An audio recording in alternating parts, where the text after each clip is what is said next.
Oi Tot, anjay udah kayak Hertot nih. Panutan.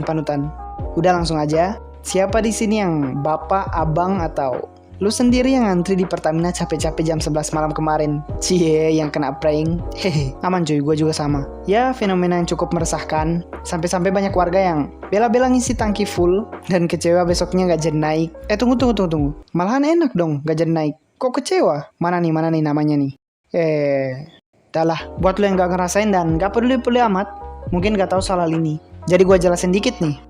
Hal ini bermula dari banyaknya kabar beredar soal kenaikan BBM di tanggal 1 September kemarin, yang dimana ini memang masih termasuk isu dan tidak ada validasi sama sekali tentang rencana kenaikan ini. Tapi banyak banget kemarin yang sempat percaya, kemungkinan karena adanya informasi tentang kenaikan harga BBM dalam waktu dekat ini. Apalagi soal isu Pertalite naik. Duh, itu paling nyesek banget buat gue yang beat enjoyer. Isu ini mulai panas banget karena ada banyaknya informasi dari staf pemerintah mengenai kenaikan BBM. Mulai dari Pak Bahlil selaku Menteri Investasi dan Ketua Bidang Koordinasi Penanaman Modal, anjir panjang banget, yang memberikan sinyal tentang kenaikan BBM dalam waktu dekat ini. Ada juga Ibu Sri selaku Menteri Keuangan yang bilang kalau seharusnya harga Pertalite sudah berada di kisaran 14 ribuan jika mengacu pada harga minyak dunia. Ada juga Pak Arifin yang bilang kalau harga keekonomian Pertalite yang sudah mencapai di atas 10 ribuan sangat membebani biaya APBN. Selain itu juga pada saat wartawan nanya ke Pak Arifin soal pengumuman kenaikan BBM, dijawab tunggu saja besok. Nah ini nih, tunggu saja besok ini nih yang bikin orang banyak panik. Waduh, bahaya juga nih kalau sampai Pertalite naik sampai 14 ribu besok. Bisa habis duit gua buat top up skin Kung Fu Panda. Minimal skin Thomas lah.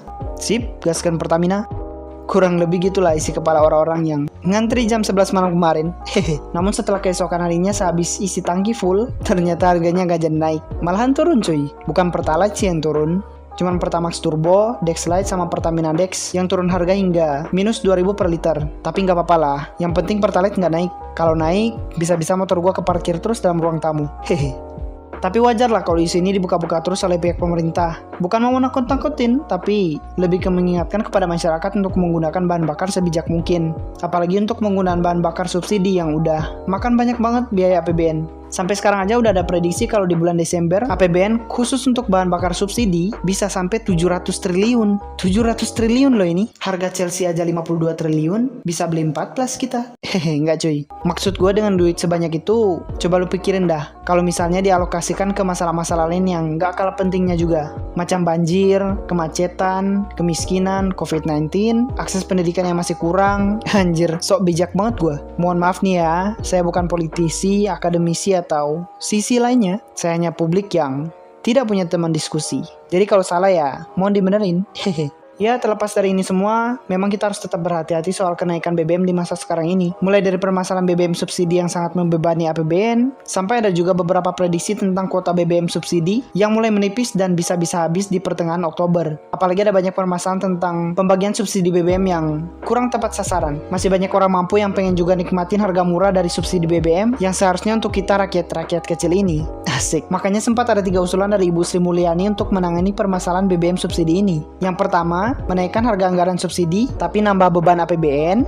Yang kedua, ningkatin lagi pengendalian bahan bakar subsidi agar lebih tepat sasaran. Dan yang terakhir yang paling nyesek, ya naikin harga bahan bakar subsidi. Kalau lu pribadi, milih yang mana nih? Akaipo atau Link Merak? Kompensasinya melonjaknya sangat luar biasa. 18,5 triliun menjadi 252 untuk BBM saja.